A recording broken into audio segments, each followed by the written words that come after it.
उस्मानाबाद जिल्ह्यामध्ये सुमो गाडीत 91,50,000 रुपये सापडलेले आहेत। उस्मानाबादच्या उमरग्या जवळची ही घटना आहे। निवडणूक पथकाने ही कारवाई केलेली आहे। आपल्याला माहिती आहे की 2 दिवसांपूर्वीच तुळजापूर इथे सुद्धा तब्बल 6 कोटी रुपये सापडलेले होते। ही सगळी रक्कम लोकमंगल बँकेची असल्याची माहिती सुद्धा मिळतेय। नगरपालिकांच्या निवडणुका आता येत आहेत आणि या तोंडावर अशी जी रोख रक्कम आहे ती सापडण्याच्या घटना सुद्धा घडत आहेत। आपल्या सोबत आहे आमचा प्रतिनिधी बालाजी निरपळ। बालाजी, एकाच आठवड्यात दुसऱ्यांदा उस्मानाबाद जिल्ह्यामध्ये ही एवढ्या मोठ्या प्रमाणावर रक्कम सापडली आहे। कोणत्या नोटा आहेत त्या आणि तब्बल किती रक्कम आहे? एकूण जर बघितलं सध्या तर काळा पैसा मोदी यांनी निर्णय जो घेतला पंतप्रधानांनी, त्याच्यानंतर काळ्या पैशाचा विषय बाहेर आला।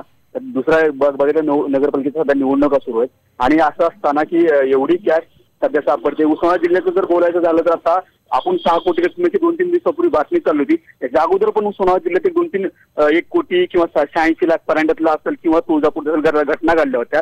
अशा घटना सुरू असताना सध्या आता ही जी रक्कम सापडली, पहिली 6 कोटीची रक्कम सुद्धा ही सांगलीचे आमदार बीजेपीचे आमदार सुधीर गाडगीळ, ज्यांच्या बँकेचे अर्बन त्यांचा भाऊ तिथं गणेश गाडगीळ म्हणून आहे, त्याच्या रक्कम असल्याचे उघड झाले। त्याची सध्या आयकर विभागामार्फत चौकशी सुरू आहे।